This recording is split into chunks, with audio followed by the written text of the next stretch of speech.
तो शुरुआत होगी विमेंस सेमीफाइनल 1 से युगांडा बनाम Nepal. Head. What do you want? Defense or attack? Attack? Chasing? Yes. Toss won by Team Uganda. Choice attack. Saraswati कप्तान, पूजा और मनमती, ये दो वजीर बहुत ही शानदार इन्होंने काम किया है। दीपा पर भी आप खास नजर गड़ाए रखें। अब तक जितने मैचेस खेले युगांडा ने, हर मैच में ओजिल टॉप पर रही हैं। सबसे बेहतरीन प्रदर्शन उनका रहा है वजीर के तौर पर। युगांडा बनाम नेपाल विमेंस सेमीफाइनल की हो चुकी है शुरुआत। युगांडा अटैक पर है। नेपाल का पहला बैच आशा, पूजा और खुशबू का ये बैच आ चुका है। कमेंट्री बॉक्स में स्वागत करना चाहूंगा भारतीय स्पोर्ट्स की आवाज संजय बैनर्जी सर। मैं हूं सवी श्रीवास्तव। बहुत बहुत शुक्रिया सभी। और क्या सफर विश्व खो खो का हमने देखा इस बार नई दिल्ली के इंदिरा गांधी स्टेडियम में, जो कि अब सेमीफाइनल का सफर तय कर रहा है। रिव्यू पहले ही लम्हे में नट्टाबी ने ये रिव्यू मांगा, मैं कहूँगा अटैकर ने ये रिव्यू मांगा है। वो शायद यहां पर टच किया गया है। बिल्कुल जर्सी पर हाथ लगा है, उंगलियां लगी हैं जर्सी पर। नेपाल भले ही कागजी आंकड़े में बहुत मजबूत हो, लेकिन अभी शुरुआत में युगांडा थोड़ा सा भारी दिखाई दे रहा है। और वैसे भी अफ्रीकन देश, और खासकर स्पोर्ट्स में जब अफ्रीकन देशों की तुलना होती है, जब उनका जिक्र होता है, तो एक अलग सा वो फियरलेसनेस जो हम कहते हैं, जो बेबाकी होती है, जो अंदाज होता है अफ्रीकन नेशंस का, वो सर चढ़कर बोलता है। और अगर वो अपने सबसे सही वर्जन को यहाँ पर लेकर आ जाएं, तो फिर इस डोमिनेंट नेपाल टीम के लिए भी खतरा साबित हो सकते हैं आज के दिन। बिल्कुल बहुत इंटरेस्टिंग होगा। भारत का ऐसा लगता है कि युगांडा के 4 और अब धीरे धीरे ड्रीम रन की बिल्कुल दहलीज पर है।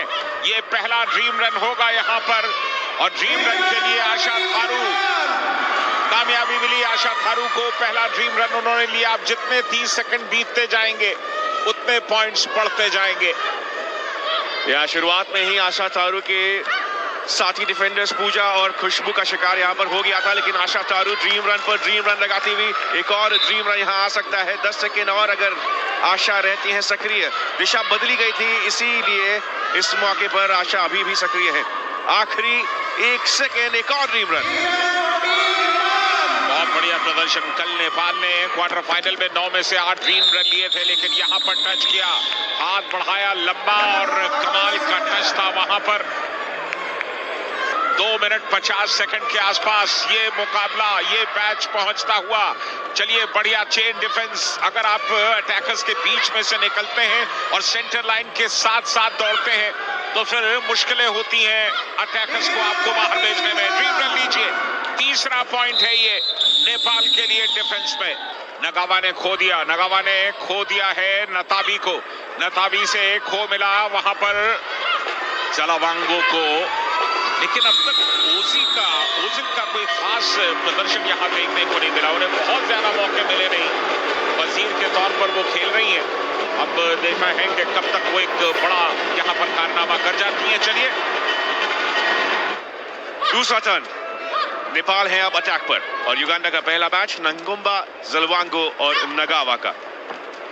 अभी तक ओजिल का वो बैच यहां पर नहीं दिखाया। जरूर डिफेंड करते वक्त भी यहां पर आएंगी, लेकिन नेपाल की तेजी अचानक से दूसरे टर्न में आते ही ऐसा लग रहा है संजय दा की रफ्तार बढ़ सी गई है। बिल्कुल अच्छा है। अटैक तो हमेशा से नेपाल का बेहतर रहा है, और ये सामने आ गई। जलावांगो निकलने की कोशिश कर रही थी, लेकिन पूरी तरह से घेर ली गई वजीर से। और चलिए, 5 पॉइंट्स हुए अब नेपाल के। नेपाल, दक्षिण अफ्रीका और भारत, 3 ऐसे देश जहां पर मेंस और विमेंस दोनों ही कैटेगरीज में दोनों ही टीमों ने सेमीफाइनल तक का रास्ता तय किया है। और नेपाल तो ऐसा लग रहा है कि फाइनल्स की ओर जाने के लिए बिल्कुल हड़बड़ी के साथ यहां पर आई हैं। बिल्कुल ऐसा लग रहा है, क्योंकि शुरुआती लम्हों में ही पूरा का पूरा बैच साफ होने को हो गया। बिल्कुल हो गया। नानकुम्बा भी चली गई, और इस तरह से दूसरा बैच, पहला बैच युगांडा का बाहर जाता हुआ। शुरुआती दो बैचेस आमतौर पर सबसे स्ट्रॉन्ग बैचेस होते हैं किसी भी टीम के, और उन दोनों के जाने के बाद अब मूल रूप से जो अटैकर्स होते हैं उनका बैच आता है। लेकिन कितना वक्त ये बैच यहाँ व्यतीत कर सकता है। एक डिफेंडर जा चुकी हैं, दो डिफेंडर बाकी। 4 नंबर जर्सी पर एक बेहतरीन अंदाज में आशा की कोशिश थी, लेकिन डॉज अच्छा था। कुल मिलाकर 3 मिनट 35 सेकंड का वक्त बाकी है इस टर्न के अंदर। दोनों के दोनों डिफेंडर एक ही दिशा में, और आखिर यहां पर डाइव जरूर किया था। गीता लगातार उन्होंने वो दौड़ लगाई एक छोर से दूसरे छोर तक। चलिए, एक और शिकार हो सकता है, दावा है टच का, और बाहर जाने के लिए कहा गया है नंबर 15 युगांडा की ओलिविया तुहाई से बाहर चली गई। खो-खो का एक जबरदस्त ब्रेन है ओझल के अंदर।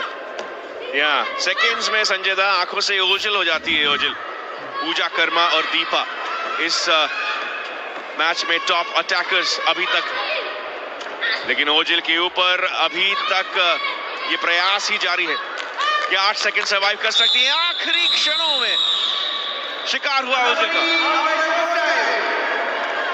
ये मैच 1 मिनट 15 सेकंड। खो-खो की मशहूरता इस स्तर की है तो वो नेपाल का ये देश है संजय दा। वैसे ही वैदिक शास्त्र से बहुत सारी चीजें ली गई है नेपाल की संस्कृति में, और महाभारत से एक तरीके से उपजा हुआ ये खेल।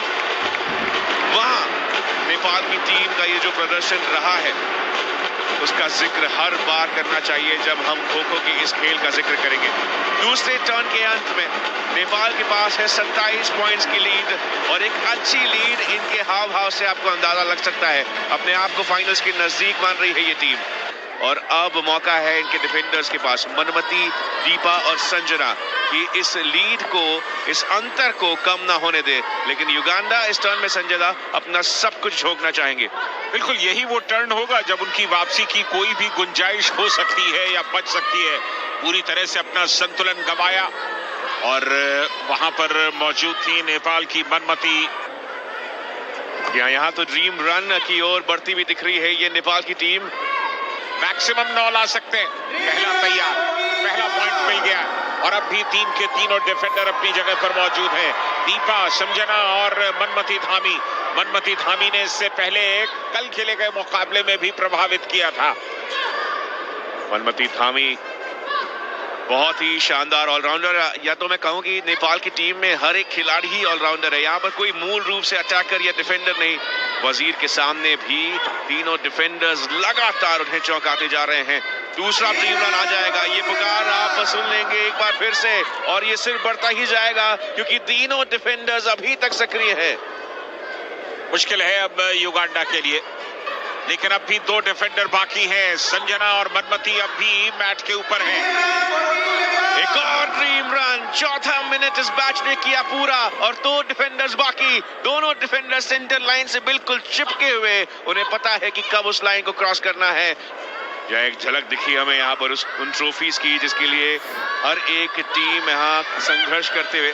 नेपाल उसके एक कदम करीब अपने आप को पा सकते हैं। 1 सेकंड बाकी, ये टर्न समाप्त। नेपाल ने इस मुकाबले को जरूर अपने नाम कर लिया है। कुछ औपचारिकताएं बाकी रहेंगी चौथे टर्न में, और प्रदर्शन लगातार स्तर जिसका।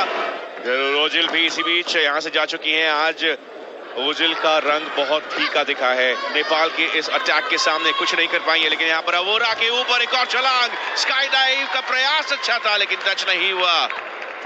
निश्चित तौर पर बढ़ेगी जब आप बेहतर करेंगे किसी भी स्पोर्ट में, तो वो खेल ज्यादा लोकप्रिय होगा। चलिए, ये आखिरी डिफेंडर इस मैच का चला गया। बाहर निकल गई नगावा, और नगावा के निकलने के बाद अब भी 5 मिनट का वक्त बाकी है। चलिए, पोस्ट का सहारा लिया, डाइव करने की कोशिश की, नंजीनी को बाहर किया। नंजीनी शुरुआती लम्हों में ही चली गई, और अब सिर्फ एक डिफेंडर बाकी। ये तो मैच अभी शुरू हुआ है, सिर्फ 32 सेकंड हुए हैं इस मैच को। लगातार प्रयास कर रही है लुबांगो अपने आप को बचाने के लिए, लेकिन नहीं बचा पाई। पेस पीछे नहीं गया, हाथ आगे आ गया, चेहरे पर लगा, और ये मैच भी बाहर जाता रहा। एक बार फिर से पूजा, इस बार डाइव नहीं किया उन्होंने। 3 मिनट का वक्त अभी बाकी, बहुत समय बाकी है। 75 के स्कोर पर पहुंच गई है नेपाल। क्या 100 का आंकड़ा उनकी निगाहों में है? हालांकि वो दूर रहेगा ऐसा लगता है, लेकिन बेहतर प्रदर्शन नेपाल का, और अब जो बाकी समय बचा है उसमें उन्हें अपने आप को बेहतर करने की कोशिश करनी होगी। ओजी का अच्छा खासा सपोर्ट है यहां पर, और चलिए ओजी बच गई बाहर अटैकर का, और इसलिए ओजी अपनी जगह पर सुरक्षित।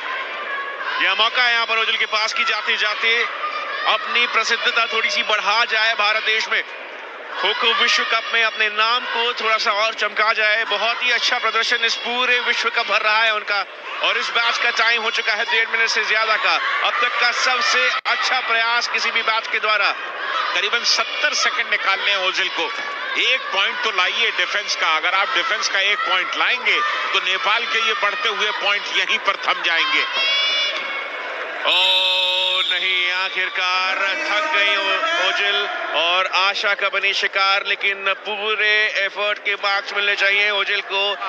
वजीर की तारीफ करनी होगी, पूजा की तारीफ करनी होगी। आज की सुपर प्लेयर के तौर पर उभरी है, लगातार बेहतर प्रदर्शन किया उन्होंने। चलिए वो औपचारिकता बची है, 8 सेकंड 7 सेकंड बचे हैं।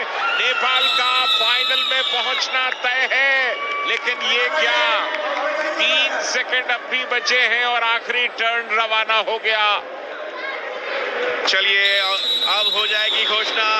नेपाल की टीम ने अपने कदम बढ़ा दिए हैं फाइनल के दरवाजे के उस पार।